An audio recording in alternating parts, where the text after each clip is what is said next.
wild animals, and wild places. They're more than a picture.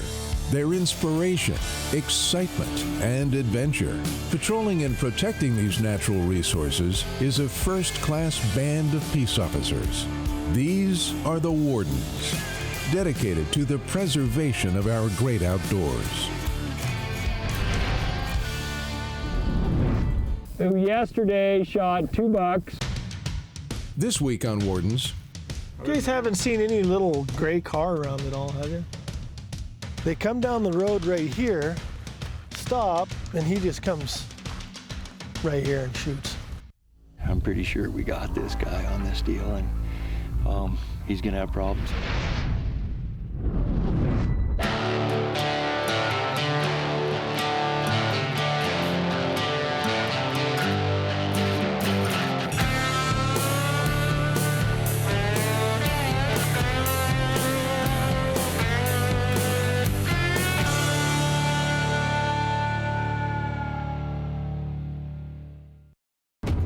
In Montana, mid to late October means one thing: the start of the big game firearm season.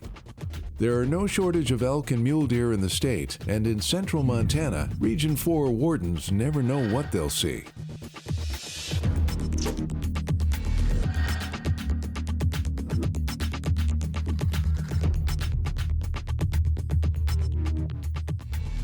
We got 4 vehicles I can see. A bunch of elk that are coming across the flat at a pretty big pace. We respond to a report of a trespass for shots fired and at least 1 elk down. Oh, it's gonna be a long time, but I got the hammer down. I'm in the middle of a shootout out here west of White Sulphur. On the second day of the season, Warden John Lasofsky gets a phone call. So this case started with a couple of individuals that we dealt with last year that came to us with some information basically about an individual that stopped, wanted to show them a trophy mule deer that he had. Hey, what's going on? Hey, man. I got a poaching case here for you. You're a good man. Hold tight, let me grab a pen. Pulled it out of the back of his vehicle, just the head, and showed a trophy mule deer buck, and stated that he'd actually shot 2 different deer. He shot 2 bucks up around Cubs Creek. Cubs Creek? Yep. He said he shot both of them, and he put his girlfriend's tag on it, and he didn't say who. One other tag. Gray car, 2-door. The individuals were fairly upset that this individual thought it was okay, knowing that he'd had some problems with fishing game in the past. Not recognizing the name of the accused, Warden Lasofsky calls Region 4 Warden Brett Logan. I think I got somebody that you've been dealing with. I don't recognize the name. Yesterday shot 2 bucks. He shot a 5-point mule deer and he shot a 4-point mule deer for his girlfriend that was in the car as well. So it was in a gray car. He's got fishing game history, supposedly revoked. Recognized immediately the name, and the case started from there. Warden Lasofsky then notifies Brian Goley, the criminal investigator for Region 4, and the two set out looking for the 2 deer and the gray car. How's the hunting? Hunting was great. The seeing stuff and getting anything wasn't quite The as killing good, was pretty slow. Yeah. Did anybody get anything? Well, all right. A couple deer we've seen, few elk, but... So I'm looking for a little gray car the last couple of days. It's been hunting this neck of the woods. You guys haven't seen any little gray car around at all, have you? Was he howling this way or that way? Going up, coming up. Okay. But I mean, he was doing probably 50 on the road. Yeah, but it was like a little gray thing. Yeah, little Subaru Baja. It has one of the little truck cars. You know, Subaru Baja. Okay, good. That's what I needed to know. I haven't seen. The only car that I saw was that one that was parked, but I don't remember what color that was. I want to say that was a blue car, wasn't it? Green up there, green. All right, not a problem. All right, no big deal. Moving on. I don't see any way they could have shot anything in Williams Park unless it was further down. Well, Got any good stories to tell us? Any bad guys doing anything wrong or something fun for us? We're just bored. We're just bored. Want to go ride horses? Not No. that I heard. Brian, at some point, came down a road, bumped into another individual that stated that he saw a headless deer 50 yards into a fence. So where's the deer in that area then? It's right there on that fence line. I'd say about 50 yards. Can you see it from the road or not? I did, but I seen all the crows too, and Oh. I took out my binoculars. So if I'm going down to that private land, what side of the road is the deer on? On the right. Okay. Same side as that. Ah, we'll see if we can figure it out. Okay. Give us something to do. Okay. Thanks, man. No problem. Take it easy. Have a good day. Okay. You get that? I wonder if that has something to do with our little gray car.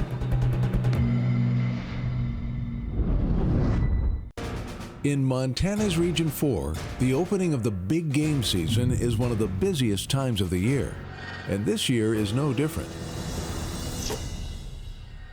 Warden John Lasofsky received a tip about 2 dead mule deer, and he immediately called Wardens Brett Logan and Brian Goley for help. So we may have just got lucky and found one. A passing hunter told Warden Goley where he thought one of the dead deer might be. And we weren't sure exactly what fence. We got some good information as far as the location went, and went to that location. I mean, there's no bodies up there anywhere, is there? Yeah, and why gut it in the borrow pit? No, this is illegal. You know, why wouldn't you gut it up there? And it's yesterday, you know what I mean? So the question is, these guys, you know, if it's the guy I think it is, he's definitely gotten smart. So, oh, I see. Yeah, okay. So they gutted it and then drug it and threw it into this. This will be nice. I'm gonna take that with me. Little phone charger. I bet it's theirs. What do you want to bet? Just like to find. So why would this be laying here? And it's a car. You know what I mean?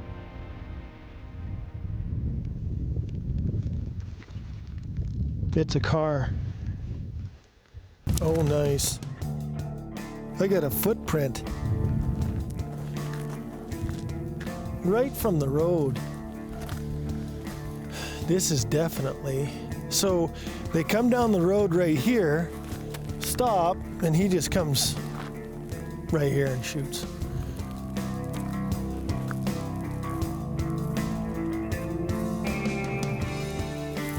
And then he leaves. You go get it.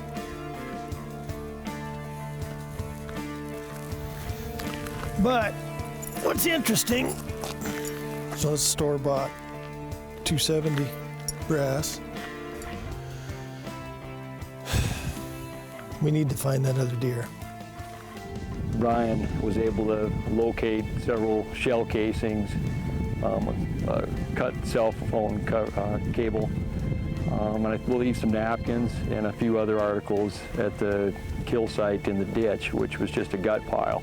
So I'm just going to take pictures of this evidence of this. So we think these came out of the car. We know these are the shots that killed this deer illegally.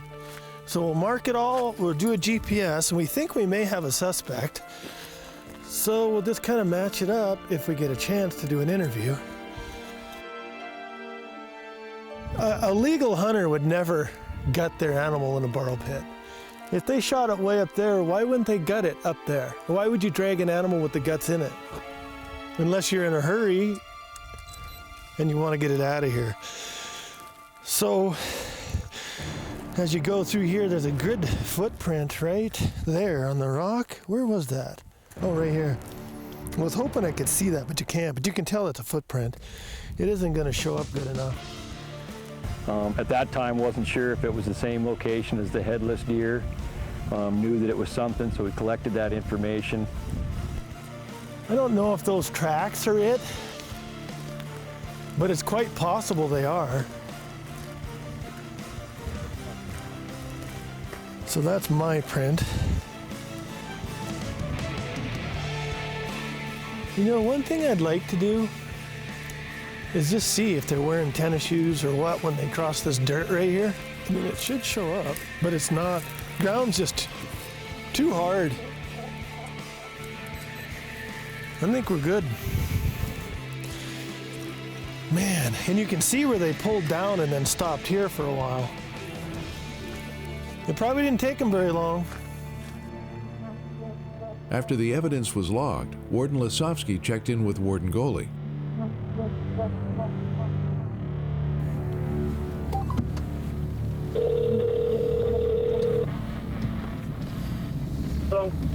Hey. Brian and I again talked about it today, and we went back to the same individuals that had that information and discussed the situation to try to maybe narrow down where those locations were. And in that interview, what ended up happening is we came back up here again today. Right here.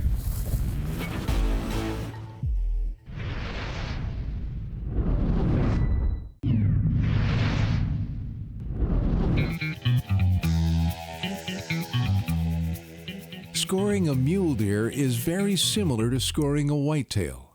Generally, the mule deer are just bigger framed and look much larger. It takes a score of 145 inches for a mule deer to qualify for Pope and Young, 125 inches for whitetail. There are 4 basic components in scoring both of them. The beam lengths, which are similar, the inside spreads, which are similar, and then the point lengths and the circumference. The main difference being that a typical mule deer rack has 2 forks, combined with a brow point that gives the mule deer 5 typical points. This would be the second point right here. This is the third point, and it's measured off from the 2. This would be the 4th point, and this, of course, the end of the beam. This is not measured as a point, it's measured as part of the main beam. Those points, plus circumference and spread, give you the basic score. The spreads would go from the widest point on the inside of the main beam. So you're probably going to be right in here. You can't skew it from front to back. It has to remain at a right angle to the skull plate. So you're probably going to be right in here. I think it's harder nowadays to get a book mule deer than it is a book whitetail, because there's many more opportunities for the whitetail. They're in many more states.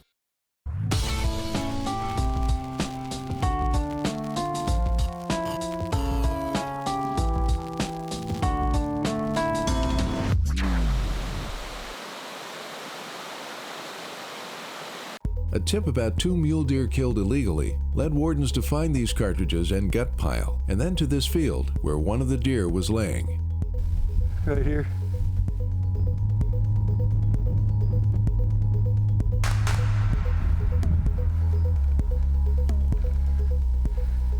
It's right here. Spent the better part of the morning trying to find the location and ended up finding the second deer with the head cut off. Well, that's our deer. We basically got a tip that one of our guys that's been revoked and had some problems with fishing game in the past stopped and talked to some folks and had a fairly large mule deer buck. It was a 5-point. Supposedly he also took a 4-point as well, so a 4-point and a 5-point, and in the same location, and that's what he had in the vehicle, but all he showed was the head. And we know he's revoked, we know he's a criminal, and he's a career poacher. He's somebody that needs to be addressed, and so we've come back up here today to try to find where the kill site was, or where maybe possibly there was another deer. And sure enough, we found this mule deer here from the birds. Followed the back track of the road until we found some birds, and this is it. And sure enough, it's a mule deer. The head's cut off. We'll walk up further and see if we can find anything more, but whether this is the same deer or not. We'll have to determine that by some DNA and maybe an interview here, but I'm pretty sure we got this guy on this deal, and he's gonna have problems. A couple of days later, Warden Brian Goley checks on the address of the suspect's friend. Is that the car? Yep. And finds the gray car he's looking for.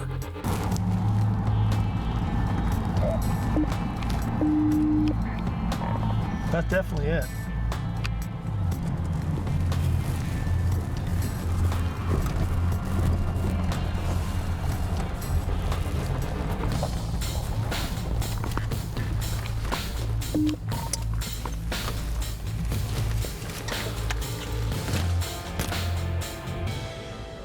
Okay, let's write this.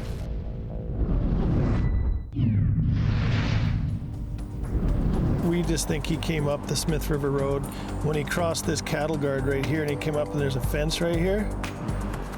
Okay, somewhere right along here he stopped. Well, we know where he stopped, and there's a drag pile right here, and there's a gut pile in the ditch. What I didn't know at the time when I was there is that up here is another dead deer with the head cut off. So basically, the story is this individual walked up this hill. He shot this deer. When he walked up the hill, he saw the other one and shot it. But I think he shot them both from the road right here. There was two. There's two deer, two bass. He cuts the head off this one, grabs this one, runs it down the ditch, guts it, puts them both in the car and leaves. Then he goes around to mile marker 5, meets with his buddies and says, hey, look what I did. Wardens in Montana's Region 4 are closing in on who killed 2 mule deer on the state's opening day illegally.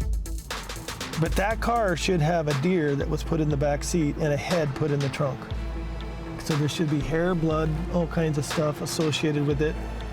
And I might end up confiscating the car. Now they are attempting to search the car they believe was used in the violation. You see this stuff, ma'am? That's the kind of stuff we're interested in. And I didn't even look at that, so I'm not even paying. See this stuff right here? All that. You see how the deer was laying up here? The deer was on my car? It looks to me like it was. Is this? The owner of the car gives the warden's consent to search it.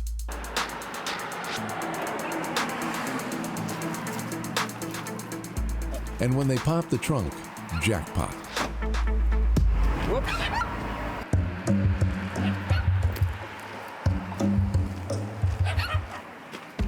Well, that's interesting.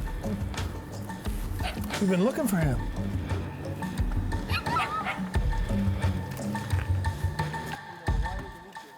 Wardens at the second location find the second deer during a simultaneous search.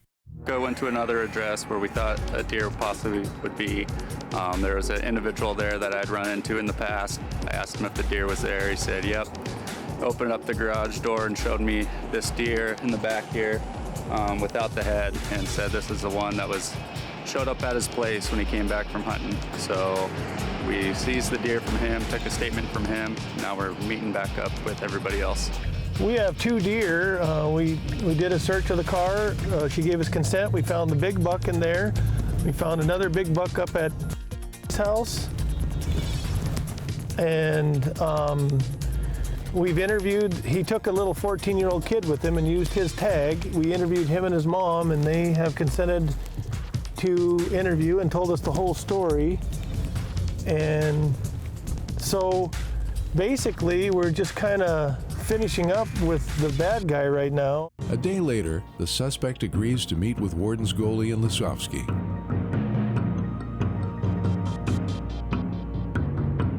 But if you could just go from start to finish, that would help us. Just how your day went, where you guys started out with, from and who you're with, that would help us. So how did your day go? So then what happened is that buck took off running across the road.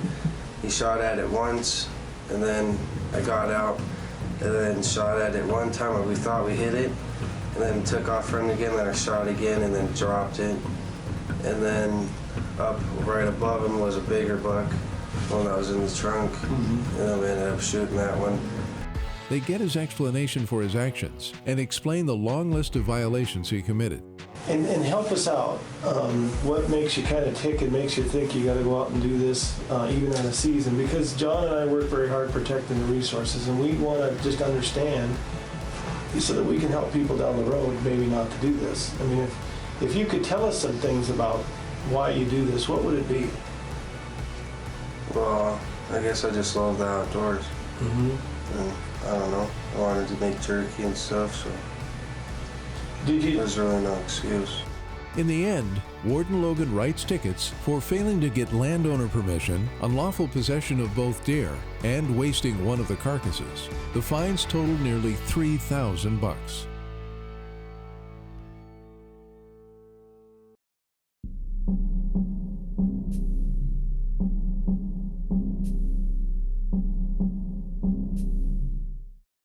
Wild animals and wild places. They're more than a picture.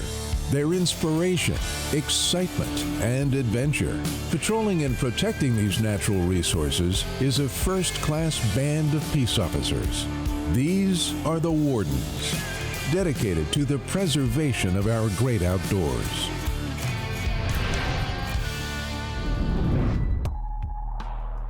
This week on Wardens. The first priority is going to be safety. This is how fistfights start out here. Before you start chewing him out, why don't you think about you being, hey, watch it.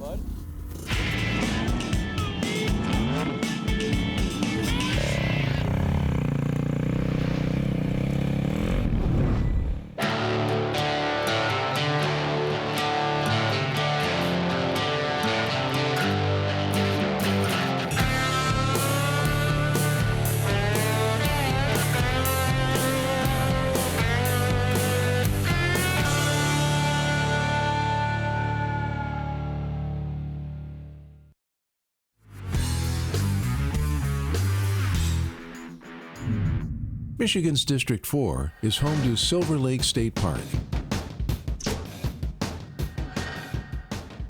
The park is nearly 3,000 acres in size and borders Lake Michigan to the east. Inside the park is a large sand dune that is broken up into 3 sections. The first section is a private concession that allows for tours via Mack Woods dune rides. The middle section is a pedestrian-only area. The northern section is 430 acres of sand dunes dedicated to off-road vehicles.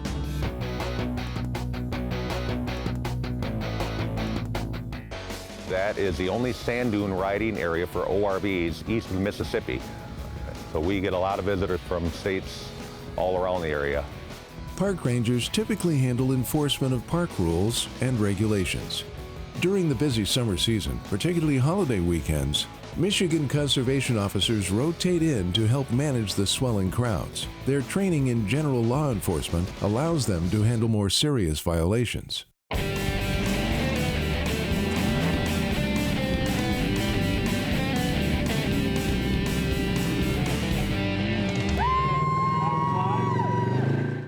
Going out, obviously, the first priority is going to be safety. Shouldn't be driving like that out here. 2 things, watch it. And do you at least have a driver's license so I can write down what I spoke with you? What did all those signs say that come up through? But if someone else comes in and this rolls over, they have no protection. CO Ben Shively has been working out of Oceana County in District 4 for the last 2 years after spending 7 years in District 9's Oakland County, an extreme example of going from an urban environment to a rural one. When you find that job where you wake up and you don't lean over and hit the snooze button or lay in bed and think, man, I want to call in sick to work today, that you've really found what your calling is. And that's what I find with this job. I don't wake up and not want to go to work. You get in November 14th, and that's more or less like Christmas Eve for me. In the state of Michigan, November 15th is the opening day for whitetail firearm season. More than 1.3 million deer licenses were sold in Michigan in 2016. On this day, he's patrolling the ORV section of the sand dunes. His main concerns are keeping the park alcohol-free and making sure ORV operators are being as safe as possible. We're going to go out and make sure everyone is operating safely. We're going to check some high-volume areas. We're going to be looking for alcohol. We're going to make sure that people have their seatbelts on and helmets, and everyone has their flags.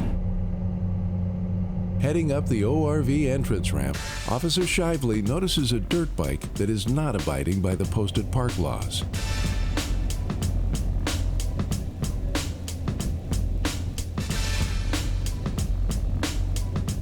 I see a dirt bike that's making his way up, passing one vehicle and cutting back in, and then continually passing about 4 or 5 vehicles behind me. Obviously, it's posted about 4 different spots through there that there's no passing on the up ramp, and it's a safety issue. It's a very narrow road that comes up through there. How you doing? Good. 2 things. First of all, helmet's not done up. It does you no good, correct? If you hit and that falls off and everything. Okay, second of all, what did all those signs say that come up through do not pass? And how many vehicles do you think you passed, or at least that I watched you pass as you came up through there? 4. Okay. You understand the reason why you do not pass through there? No. Okay, it's very narrow, it's 1 lane. So if someone's trying to avoid a bump or something like that, they come across into you, or you throw sand up on them when you pass around. Have you been here before? Yeah. Okay, so you're familiar with the rules and regulations that are required to have your driver's license on you at all times? Absolutely. Okay. What's your first name? And talk to him about his driving and operation on the up ramp, and come to find out it was he'd already been stopped earlier today for operating out of bounds, and he was issued a citation on that. Sit tight, back with you in a sec, okay? During the summer months, CO Ben Shively not only patrols his home county, but also rotates in to help protect Silver Lake State Park. These living sand dunes are constantly changing with the weather and human usage. It takes a watchful eye to keep the crowds under control. The park entrance is a no passing zone. On his way in, CO Shively noticed a rider weaving in and out of traffic.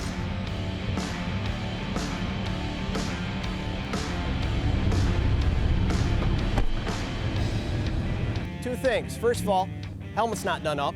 It does you no good, correct? If you hit and that falls off and everything. Okay, second of all, what did all those signs say that come up through do not pass? And how many vehicles do you think you passed, or at least that I watched you pass as you came up through there? 4. Okay. While running his driving record, CO Shively finds that this rider was ticketed for another violation just a few hours before. He was also issued another citation, this time for passing on the up ramp. The rider's earlier ticket for operating out of bounds is a civil infraction and carries a fine of $110. Officer Shively then writes him a second ticket for passing on the park entrance ramp, which is another civil infraction and a fine of $130. All told, it's a total of $240 in fines for this dirt bike rider. This is how fistfights start out here. People passing, paddle tire, throwing sand up on another person's vehicle and everything like that, or collisions happening up there, okay? How late are you staying up here tonight? Probably just the fireworks and leaving.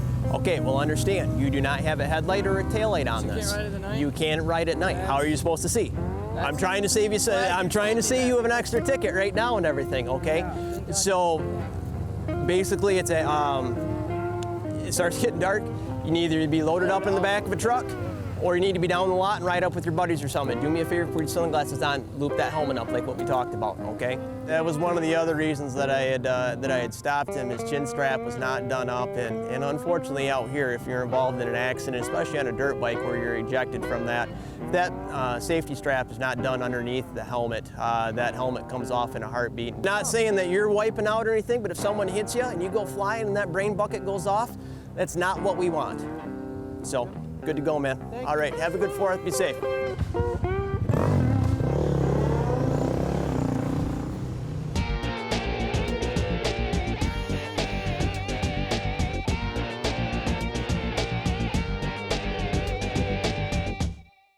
Almost every vehicle that comes out here has got some form of aftermarket on it, whether it be rims and tires, exhaust, engine, body lifts or something to that extent. So you have to stay up, especially when you're looking at the 4-wheelers. They have the spark arresters that are required by law in order to be operated up here on the 4-wheelers. This one does not have the roll bar that's above and beyond the heads of the rear occupants, so. Hi, how we doing? Good. Here's the deal, you don't have a roll bar that's above and beyond their heads, so they actually have to wear helmets. You have a driver's license and everything on you? And it's the main thing is safety, folks. You know, not saying that you guys are operating poorly out here or anything like that, but if someone else comes in and this rolls over, they have no protection. So that's why we required the helmets and everything. So give me just a second, I'll be right back with you guys, okay?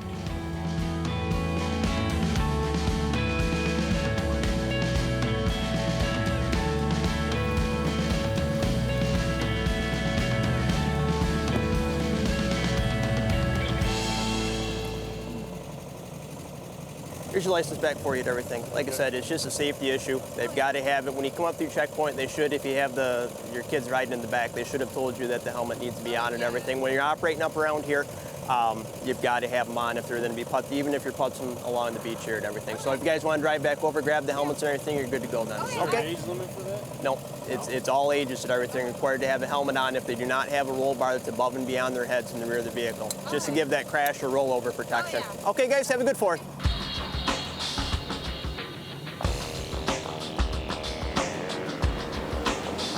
A lot of it is education. If you can educate the individual and have them actually change their habits, operating out here, point out to them what the circumstances might happen if they continue to operate like that. If they're driving fast and not watching where they're going, the injury that might result from a collision and civil liability and things like that, and you start throwing injuries and civil liability into it, that really starts to tend to catch people's attention. If you can do that and get your point across without writing a citation, in some cases, that's the best approach to take.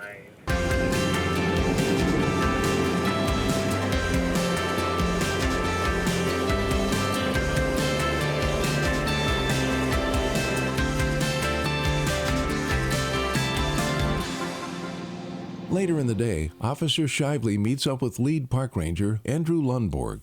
The COs and park rangers work in conjunction, patrolling the park under the old adage of 2 sets of eyes are better than 1. Silver Lake State Park is state-owned and everything, but we have the Law Enforcement Division and Parks and Recreation Division have a very good working relationship.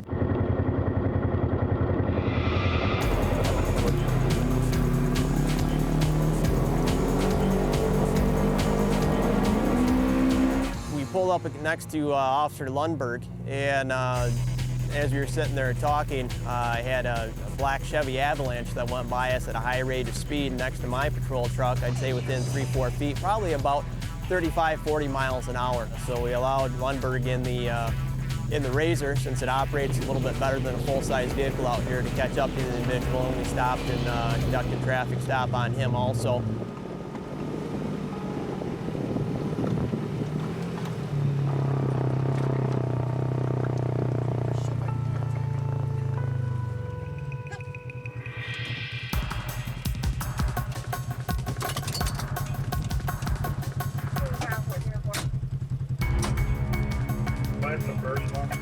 Any idea why I might be stopping you? No. Did you happen to see where I was sitting?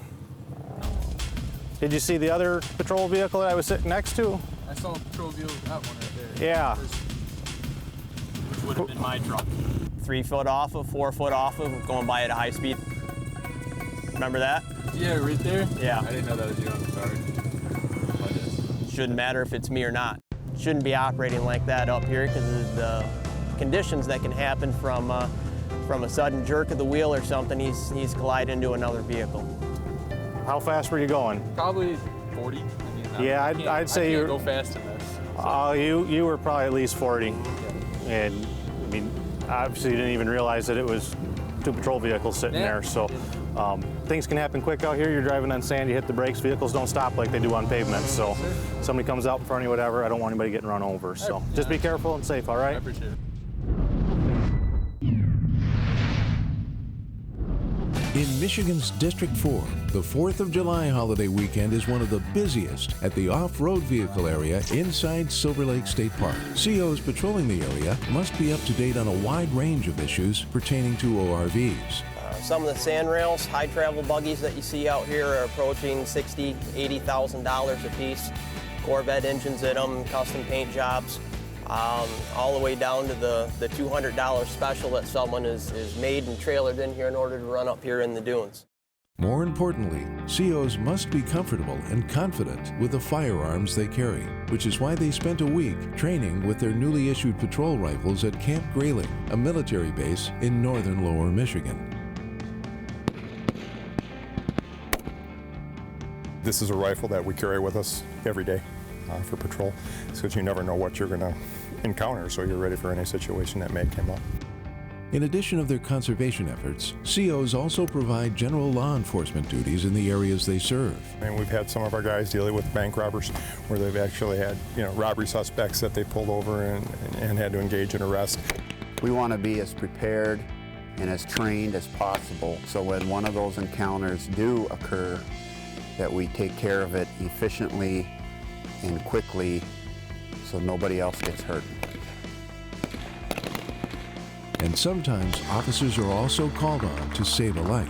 Within 4 minutes of arrival, CO Kovacs successfully applied a combat application tourniquet to the wound, stopping the bleeding. When that happens, the department honors the CO with the Lifesavers Award. They're very humble, they're very proud of what they do, but they also understand, they feel that it's their duty to do darn near anything. I'm an avid outdoorsman, so I love protecting and being in the outdoors.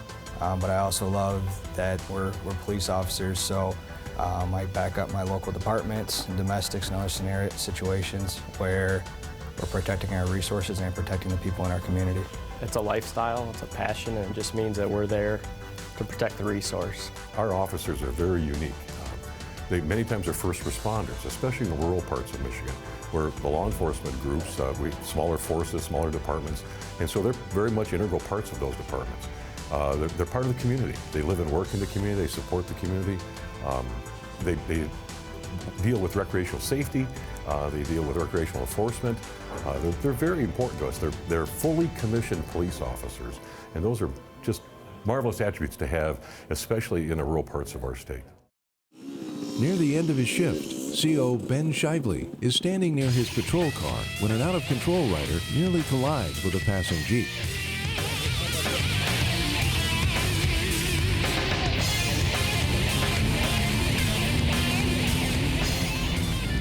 Hey, before you start chewing him out, why don't you think about you being, hey, watch it. You're the one that just jumped blindly over a hill. Yeah, you were airborne, not in control of your vehicle. Before you start cussing this gentleman out right here, please understand you are the one that is at fault. You understand that? Yep. Okay, do you have a driver's license on you, sir? Back at my car, I ain't got no pocket.